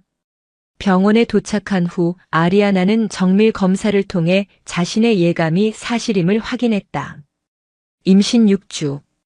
의사는 극심한 스트레스로 인해 유산의 위험이 있으니 절대적인 안정을 취해야 한다고 경고했지만 그녀에게는 쉴 틈이 없었다. 도윤은 긴급 수술 끝에 겨우 목숨을 건졌지만 여전히 의식을 회복하지 못하고 있었다. 그녀는 중환자실 유리창 너머로 각종 생명 유지 장치에 둘러싸인 그를 보며 기도했다. 제발 그와 아이와 함께하는 미래를 포기하게 만들지 말아달라고. 며칠 후 메가더 준장이 그녀를 찾아왔다. 그의 표정은 그 어느 때보다 심각했다. USB의 데이터를 일부 복구했지만 최상위 단계의 암호에 막혀 더 이상 진행이 불가능하네. 암호를 풀 열쇠가 필요해. 열쇠라니요? 스톤은 지금쯤 흔적도 없이 사라졌을 걸세. 하지만 놈은 분명 결정적인 증거, 즉 암호 해독키를 파괴하거나 회수하려 할 걸세. 그것이 무엇인지 알아내야만 해. 아리아나는 고뇌에 빠졌다. 암호 해독키. 대체 그것이 어디에 있단 말인가? 그녀는 무심코 자신의 손가락에 끼워진 할아버지의 유품인 반지를 만지작거렸다. 그때 번개처럼 한 가지 생각이 그녀의 뇌리를 스쳤다. 이 총은 단순한 무기가 아니다. 두 가문의 약속이자 진실을 품고 있는 열쇠다. 도윤이 했던 말이었다. 그녀는 자리에서 벌떡 일어났다. 준장님, 바람의 눈물 그 총이 지금 어디에 있습니까? 바람의 눈물은 현재 육군 중앙수사사령부의 특별증거보관실에 잠들어 있었다. 메가더 준장은 아리아나의 확신에 찬 눈빛을 보고 즉시 헬기를 띄워 그녀와 함께 워싱턴 D.C. 외곽에 위치한 최고 보안 등급의 시설로 향했다. 철저한 보안 절차를 거쳐 들어간 증거보관실은 거대한 은행 금고를 연상시켰다. 그곳에서 아리아나는 마침내 바람의 눈물과 재회했다. 총은 격렬했던 벙커에서의 사투가 믿기지 않을 만큼 고요하고 기품 있는 모습 그대로였다. 이 총이 암호키라고 확신하는가? 메가더가 물었다. 확신합니다. 도윤 씨가 그랬어요. 이 총에는 자신의 할아버지, 즉 제작자의 영혼이 담겨 있다고. 단순한 장인은 자신의 작품에 흔적을 남기지만 위대한 장인은 자신의 작품 자체를 열쇠로 만드는 법이죠. 아리아나는 흰 장갑을 낀 손으로 바람의 눈물을 조심스럽게 들어 올렸다. 그녀는 총을 이리저리 돌려보며 숨겨진 장치나 문양이 있는지 샅샅이 살폈다. 하지만 아무리 봐도 평범한 소총과 다를 바 없었다. 아무것도 없는데요. 혹시 제가 잘못 생각한 걸까요? 그녀가 실망감에 빠지려던 순간 보관실의 강렬한 조명이 총열에 비치며 오묘한 무늬를 드러냈다. 수백 겹의 강철을 겹쳐 만든 다마스쿠스 강 특유의 물결무늬였다. 그 순간 도윤이 했던 말이 그녀의 귓가에 메아리처럼 울렸다. 각각의 층은 저마다 다른 탄성과 강도를 지니고 있죠. 그래서 바람 소리에도 총열이 미세하게 떨며 탄도를 스스로 보정하는 겁니다. 바로 이거야. 아리아나는 깨달았다. 암호키는 총 어딘가에 숨겨져 있는 것이 아니었다. 총 그 자체, 특히 총열에 새겨진 세상에 단 하나뿐인 다마스쿠스 강의 물결 무늬가 바로 암호키였던 것이다. 마치 인간의 지문이나 홍채처럼 절대로 복제할 수 없는 고유한 패턴. 그것을 디지털 데이터로 변환할 수만 있다면 프로메테우스 리스트의 봉인을 풀 수 있을 터였다. 메가더 준장은 즉시 국내 최고의 암호 해독 전문가와 금속 분석팀을 소집했다. 그들은 바람의 눈물의 총열을 손상시키지 않기 위해 최첨단 3차원 레이저 스캐너를 이용해 물결무늬 패턴을 마이크로미터 단위까지 정밀하게 스캔하기 시작했다. 바로 그 시각 포트브레그의 병실에서는 기적이 일어나고 있었다. 의식불명 상태에 빠져있던 권도윤의 손가락이 미세하게 움직이기 시작했다. 그의 굳게 닫힌 눈꺼풀이 파르르 떨리더니 마침내 천천히 열렸다. 흐릿한 시야 속으로 눈물 흘리며 자신의 손을 잡고 있는 아리아나의 환영이 보였다. 아니, 환영이 아니었다. 워싱턴에서 급히 돌아온 그녀가 그의 곁을 지키고 있었다. 도윤 씨, 아리아나. 도윤은 힘겹게 그녀의 이름을 불렀다. 며칠 만에 처음 듣는 그의 목소리에 아리아나는 하염없이 눈물을 쏟았다. 그는 살아 돌아왔다. 도윤이 의식을 회복했다는 소식은 수사팀에게도 큰 힘이 되었다. 그는 아직 몸을 제대로 가누지도 못하는 상태였지만 화상 통화를 통해 총열 패턴 분석 작업에 결정적인 조언을 해주었다. 할아버지는 문의의 시작과 끝에 항상 자신만의 낙관을 숨겨두셨습니다. 용의 눈과 꼬리를 형상화한 패턴입니다. 그 부분을 기점으로 데이터를 정렬해야 합니다. 그의 조언은 막막했던 해독 작업의 한 줄기 빛이 되었다. 분석팀은 도윤이 알려준 부분을 기준으로 수억 개의 데이터 조각을 재배열하기 시작했다. 마치 복잡한 퍼즐을 맞춰 나가듯 무질서하던 패턴들이 하나의 거대한 암호 체계로 모습을 갖추어 갔다. 하지만 스톤 역시 바보가 아니었다.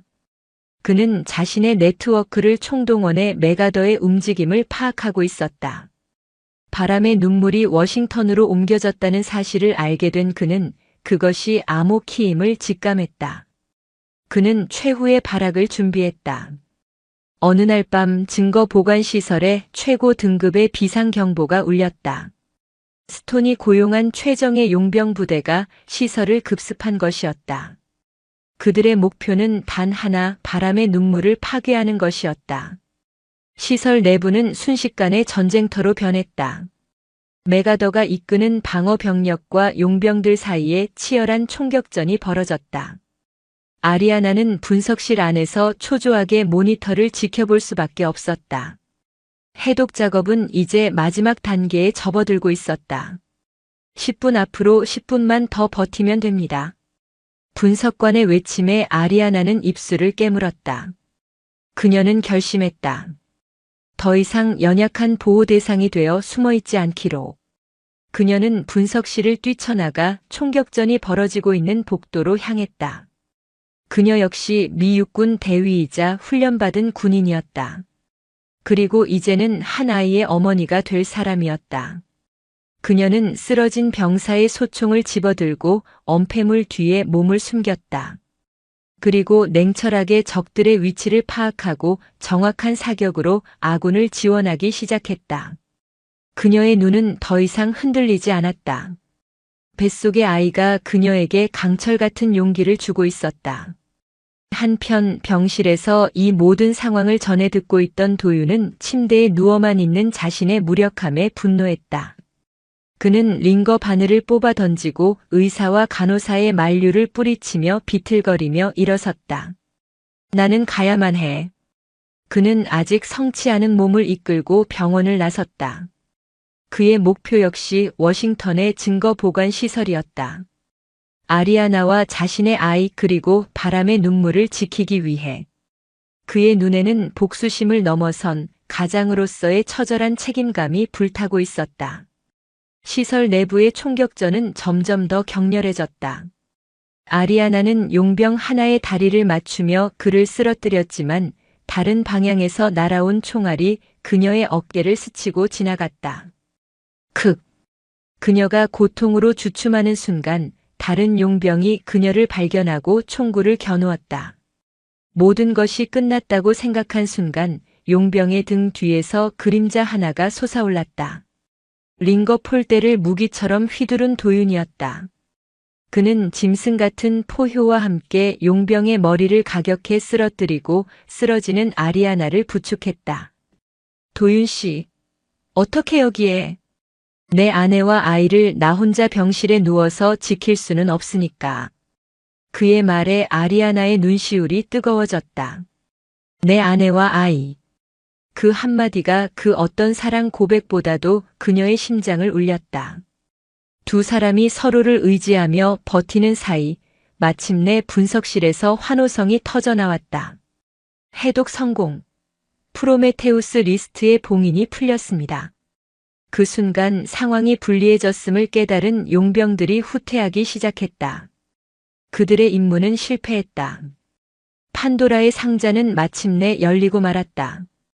프로메테우스 리스트의 암호가 해독되는 순간 모니터 화면에는 거대한 악의 실체가 폭포수처럼 쏟아져 내리기 시작했다. 그것은 단순한 비리 장부가 아니었다.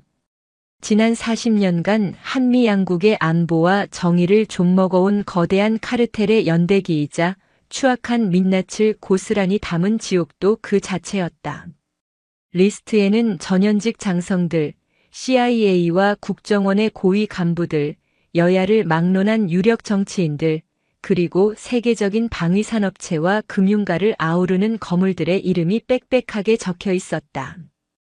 그들의 이름 옆에는 뇌물로 오고 간 천문학적인 액수의 자금 내역, 마약과 무기 밀거래 기록, 정적을 제거하기 위한 암살 지령, 심지어 선거 개입과 국가 전복을 모의한 회의록까지 상상할 수 있는 모든 범죄가 날짜와 시간, 장소와 함께 상세하게 기록되어 있었다.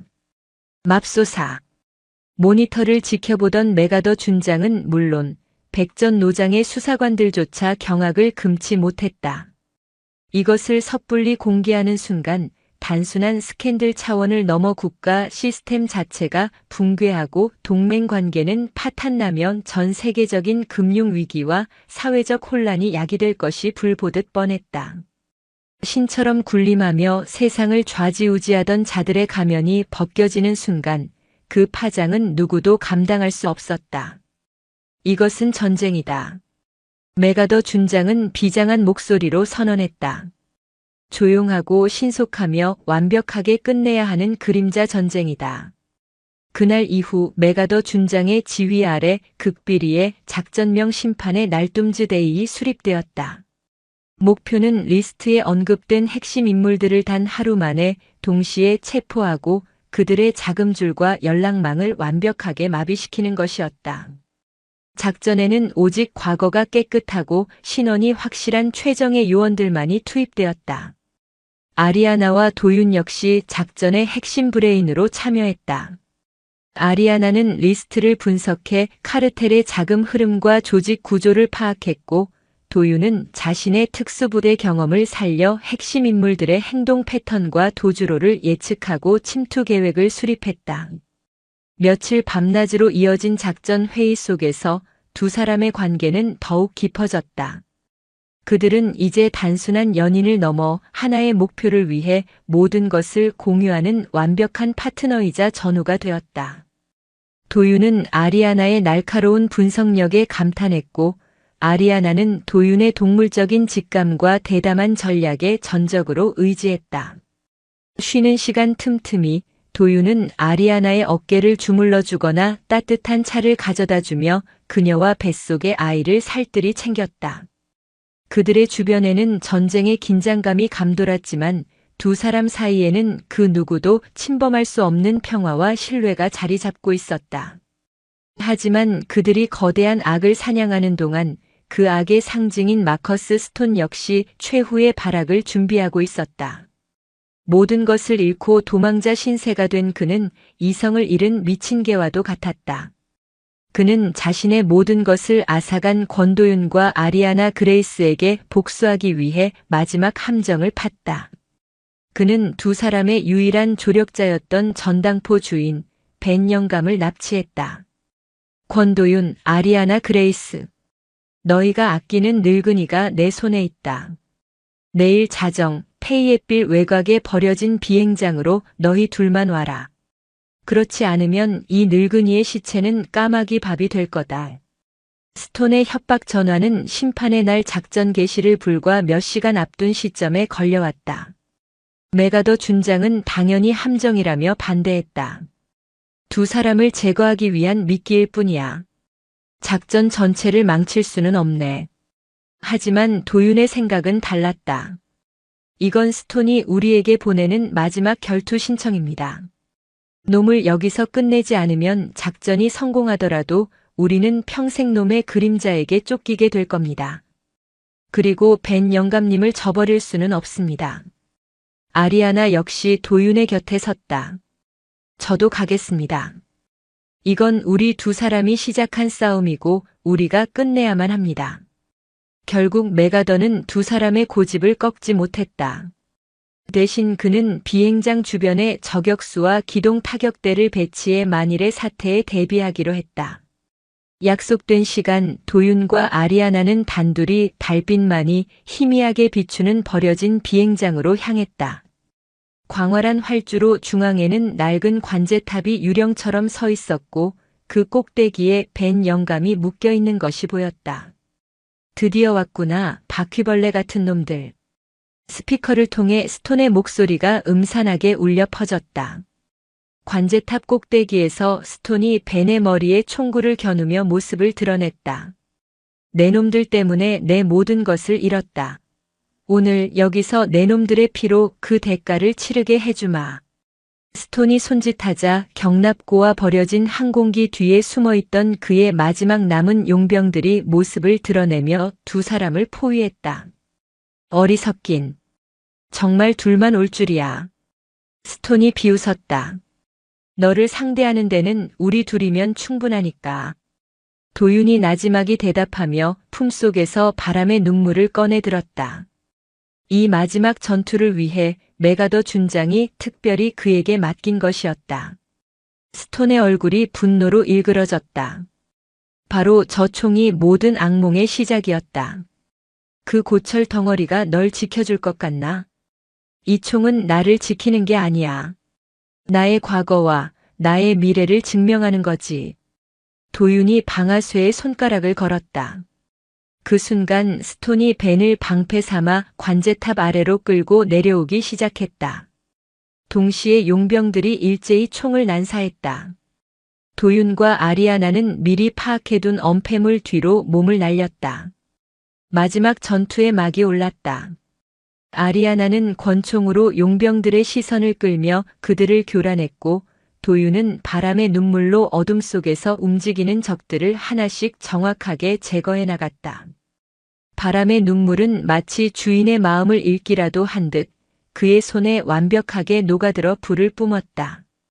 격렬한 총격전 끝에 용병들이 모두 쓰러지자 마침내 도윤과 스톤, 두 남자만이 남았다.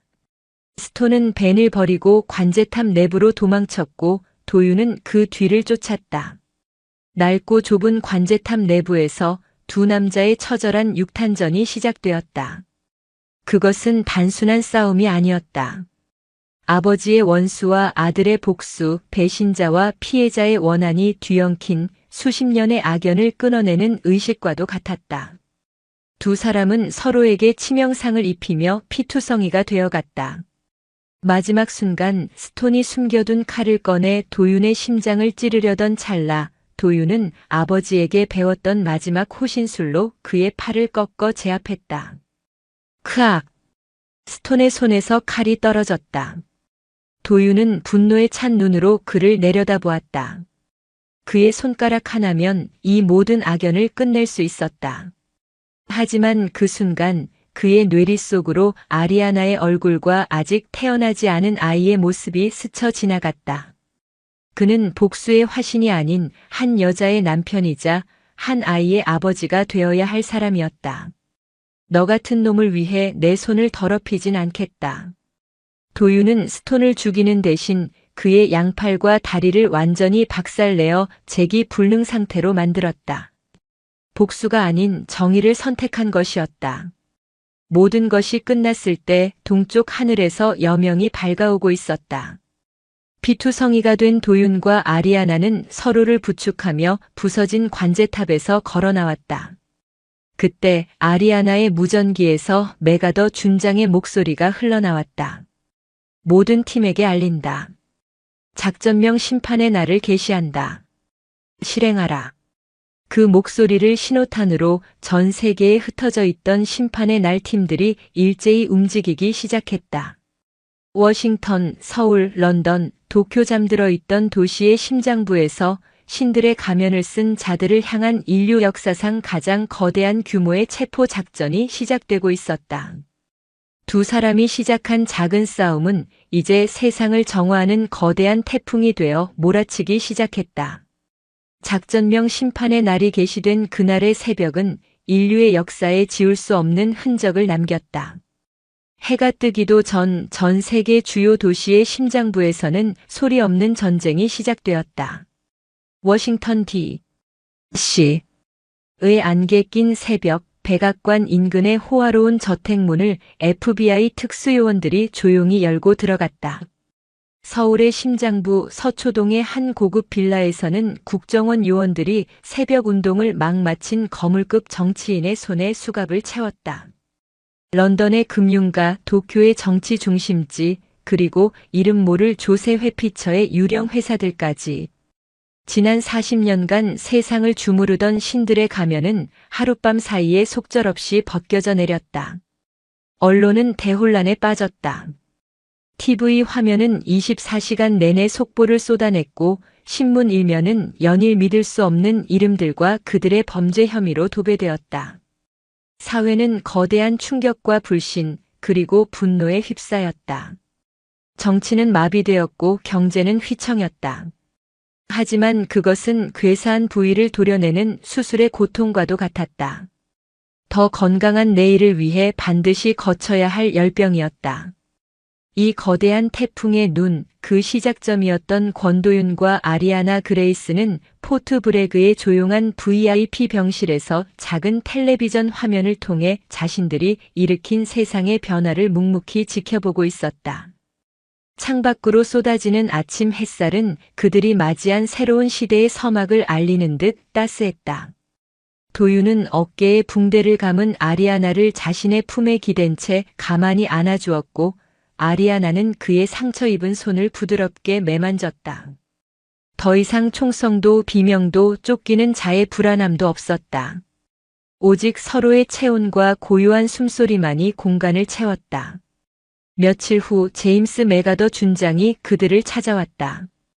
그의 얼굴에는 지독한 피로감과 함께 역사를 바로잡았다는 강한 자부심이 서려 있었다. 세상은 한동안 시끄러울 걸세.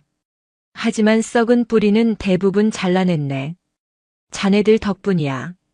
그는 두 사람에게 군 최고 등급의 훈장을 조용히 건넸다. 공식적인 역사는 이 모든 것을 거대한 사법 시스템의 승리라고 기록하겠지. 하지만 진실을 아는 우리들은 자네들의 이름을 영원히 잊지 않을 걸세. 권도윤 중사 그리고 아리아나 그레이스 대위. 두 사람은 조국을 구한 진정한 영웅일세. 그의 말에 도윤은 희미하게 웃었다. 저는 그저 아버지의 명예를 되찾고 싶었을 뿐입니다. 아리아나 역시 도윤의 손을 잡으며 말했다. 그리고 저희는 저희의 미래를 지키고 싶었을 뿐입니다. 그들의 눈빛 교환 속에서 메가더는 두 사람이 군인으로서의 명예나 영웅이라는 칭호보다 더 소중한 것을 찾았음을 깨달았다. 그는 더 이상 두 사람을 군인으로 대하지 않았다. 격동의 시대를 함께 건너온 동지이자 새로운 삶을 축복해야 할 후배로서 따뜻한 미소를 지어 보였다. 그리고 1년의 시간이 흘렀다. 세상을 뒤흔들었던 프로메테우스 스캔들은 기나긴 재판과 청문회 끝에 서서히 막을 내리고 있었다. 마커스 스톤은 수백 건의 반역, 살인, 국가기밀 유출 등의 혐의로 종신형을 선고받고 콜로라도의 ADX 플로렌스 교도소 살아있는 지옥이라 불리는 곳에 수감되었다. 그는 재판 내내 단 한 번의 뉘우침도 보이지 않았지만 그의 비참한 말로는 그가 저지른 죄의 무게를 고스란히 증명하고 있었다. 그동안 많은 것이 변해 있었다. 권도윤은 메가더 준장의 주선으로 열린 비공개 특별군사위원회를 통해 모든 누명을 벗었다. 그의 군적은 완벽하게 회복되었고 707 특수임무단에서의 모든 공적을 인정받았다. 또한 그의 아버지 권성진 대위 역시 순직이 아닌 전사자로서의 명예를 되찾았고 국립묘지에 정중히 안장되었다. 도윤은 아버지의 묘비 앞에서 아주 오랫동안 울었다. 그것은 슬픔의 눈물이 아닌 마침내 아버지께 떳떳한 아들이 되었다는 안도와 감사의 눈물이었다. 군에서는 두 사람에게 파격적인 대우를 약속하며 복귀를 권했다. 도윤에게는 707 부대의 최연소 교관 단장 자리를, 아리아나에게는 최연소 여성 비행단장 자리를 제안했다. 모두가 부러워할 만한 영광스러운 길이었다. 하지만 두 사람은 정중히 거절했다. 그들은 서로의 눈을 바라보는 것만으로도 자신들이 원하는 미래가 그곳에 없음을 알고 있었다. 그들은 나란히 전역 지원서를 제출했다.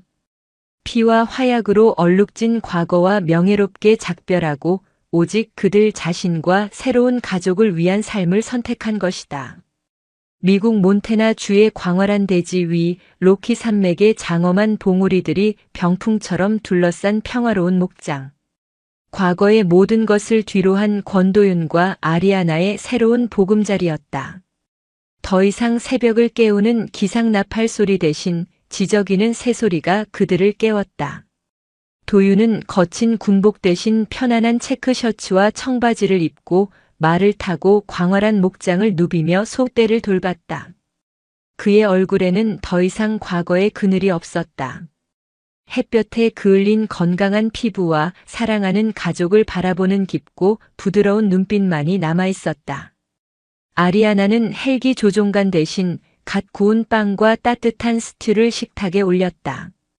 그녀는 마구간에서 도윤과 함께 망아지에게 먹이를 주기도 하고 텃밭에서 직접 기른 토마토를 따며 소박한 행복을 만끽했다.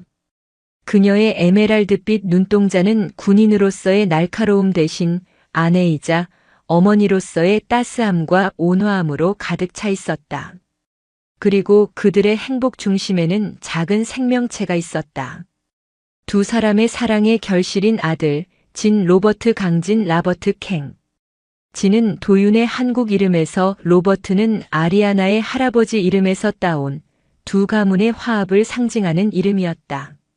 아이는 도윤의 검은 머리카락과 강인한 눈매, 그리고 아리아나의 하얀 피부와 호기심 가득한 눈망울을 꼭 닮아 있었다.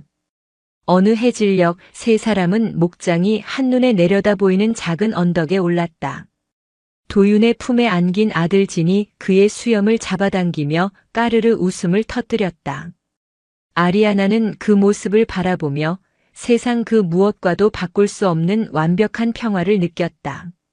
그녀는 도윤의 곁에 다가가 그의 어깨에 머리를 기댔다. 문득 그날이 생각나네. 그녀가 나지막이 속삭였다. 포트브레그 사격장에서의 그 어리석었던 내기. 도윤은 웃으며 그녀를 돌아보았다. 결국 그 키스는 아직 받지 못한 것 같은데. 아니. 아리아나는 고개를 저으며 그의 얼굴을 두 손으로 부드럽게 감쌌다. 그건 약속 이행을 위한 키스였잖아. 이건 달라. 그녀는 까치발을 들어 그의 입술에 부드럽게 입을 맞추었다. 그것은 도발도 내기도 승리의 증표도 아니었다. 수많은 죽음의 고비를 함께 넘고 서로의 가장 깊은 상처를 보듬어주며 마침내 하나의 운명이 된 두 영혼이 나누는 진심이 담긴 사랑의 입맞춤이었다. 길고 긴 입맞춤이 끝나고 두 사람은 서로의 이마를 맞댄 채 한참 동안 서로의 눈을 바라보았다. 그들의 발치에는 그들이 이곳에 처음 정착했을 때 함께 심은 어린 참나무 한 그루가 굳건히 자라고 있었다. 그리고 그 나무 아래 땅속 깊은 곳에는 바람의 눈물이 고요히 잠들어 있었다. 두 사람은 마지막 전투가 끝난 후 이 총을 깨끗하게 닦고 손질해 이곳에 묻었다. 그것은 단순한 무기를 묻는 행위가 아니었다.